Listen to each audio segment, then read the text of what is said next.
Hello everyone and welcome back to another video. So today we're going to be looking at Inquisitor Eisenhorn. His rules have leaked online, so we're going to be looking at him, we're going to be discussing them, and we're going to just see if they're good or not. So let's jump in and let's get started. So the Eisenhorn model is due out on the 24th of February this month, available at GW shops. It's only going to be a limited sale model just for now, and then in a couple of months it's going to go into general production and you'll be able to pick him up, whenever you want. But if you want him as soon as possible, then you have to be at a GW store on the 24th of February. So here are the rules now appearing on the screen. I'm sorry about the quality, of course. These are all leaks, so people try. I don't know if they get them out of the box real quick and take them as fast as possible, but the quality is the quality.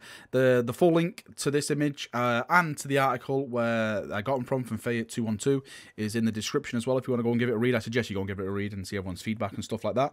But these are the rules that we have now. So his movement is 6 inches, his weapon skill is 3+, ballistic skill 3+, strength 3, toughness 3, wounds 5, attacks 4, leadership 10, and save is 4+. His power is 5. Now, under the stats, it says Inquisitor Eisenhorn is a single model armed with an Artificer bolt pistol, the sword Barbarista, I'm sure that's how you pronounce it, a rune staff, and electro bane grenades. Only one of this model may be included in your armor. And the stats are for the Artificer bolt pistol, range is 12 inches, it's type pistol 1, strength is 4, AP -1, damage is 2, it's got no ability. Barbarista, the force sword of Eisenhorn, is range, of course, melee, type melee. The strength is user, its AP is -3, and its damage is D3, that's pretty cool, and add 1 to hit rolls for this weapon. That is under the ability, so that's pretty nice, that's a pretty good setup. The rune staff, again, is melee, strength is 3+, AP is -1, and the damage is D3, and this has no abilities, unlike the force sword.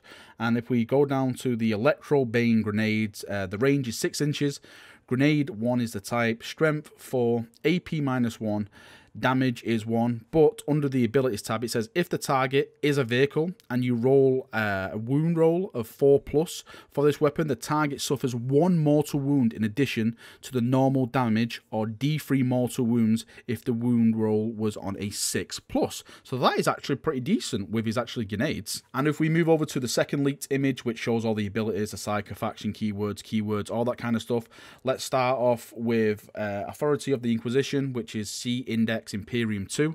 So everything you're going to be getting, all the special stuff for this guy is in Index Imperium 2.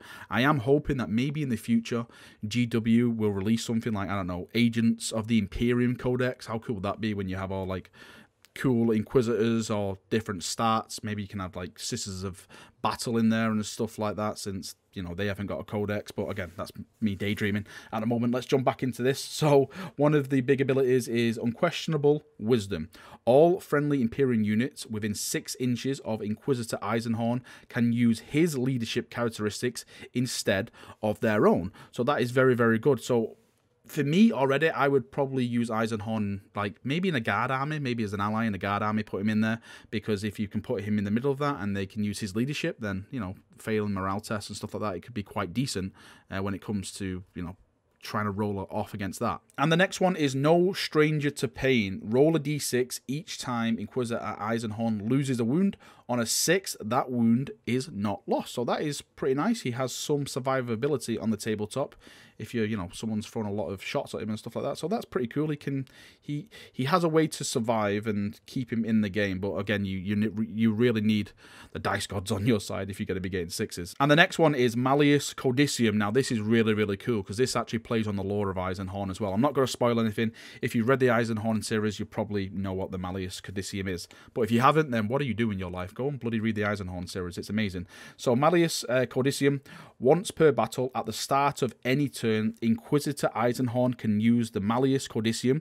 If he does so, he loses his Unquestionable Wisdom ability for the remainder of the battle. So if you use this, that means you can't any Imperium units within 6 inches of the Inquisitor Eisenhorn lose their leadership. You actually lose that ability. So if you use the Malleus Codicium on the battlefield, what that means is that you can actually set up a demon host Host model. It does say see Index Imperium 2 in brackets anywhere on the battlefield that is within 6 inches of Eisenhorn and more than 1 inch away from any enemy model.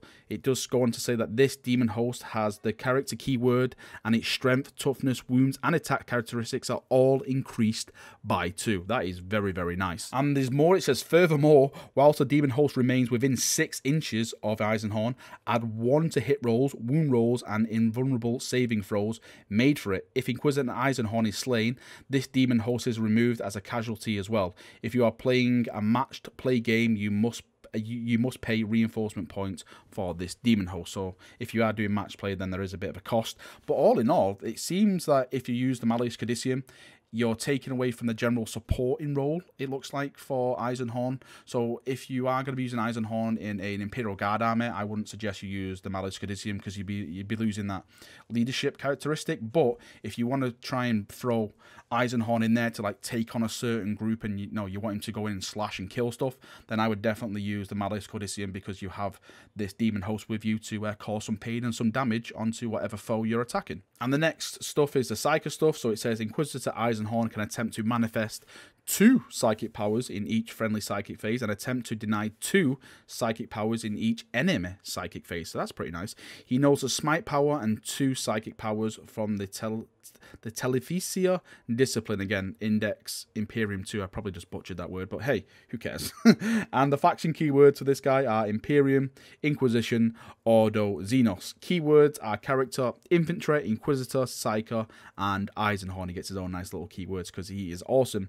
Now, the point values does say if you are playing in a match play game or a game that uses point limit, Inquisitor Eisenhorn, 1 model per unit, by the way, cost 100 points, including war gear. So Eisenhorn will not cost you more than 100 points. So for 100 points, I think it's a quite little decent model. All in all, I'm quite happy with Eisenhorn. I think it's a nice, decent little model. 100 points is really nothing, I find anyway, with these high point games I play. So he actually could benefit. I would definitely take him in an Imperial Guard army if I was to get this model and put him as a support role. I don't think I'd ever use the Malleus Codicium at all because, like I said, I'd rather use him as a support role. But if there's one thing I'd actually like for this and them to build on with this now is that actually add more characters from the lore. Like, I would love Eisenhorn's retinue to be there, like Harlan, Nail and all that kind of stuff. And if you had actually managed to put them in together in like one game, they like get bonuses because they're all working together and stuff like that. I think this is the start for GW now to really start going into that area, and I really hope they do because from what I've seen online, everyone's taken to the Eisenhorn model. They've loved everything about it, so maybe this is going to be the start where we start seeing some more book characters or more big characters in the lore start getting proper tabletop models and rules that follow. Alright chaps, that's me done. I hope you've enjoyed the video. I hope I passed on some information. Like I said, go and check out the links in the description below. Go and read the article from Faeit212. It's awesome over there. Appreciate you watching the video, as always, and I shall see you all very, very soon. Tell me what you think. Are you going to be getting an Eisenhorn model? I know I'm going to be getting the Eisenhorn model, simply because Eisenhorn is probably one of the greatest Black Library / 40k characters that have ever existed. He's just awesome. And like I said, if you haven't read the Eisenhorn series, what are you doing with your life, sir? Go out, go and pick up Eisenhorn because it's amazing. And the new novel comes out this month as well. So because that's why this model's releasing. Who would have thought? They're like doing like a little joint venture and stuff like that. So I'm really looking forward to that. And yeah, go and read Eisenhorn. It's amazing. Thank you for watching the video. Hope you've enjoyed it. I shall see you all very, very soon. See you chaps, and bye-bye.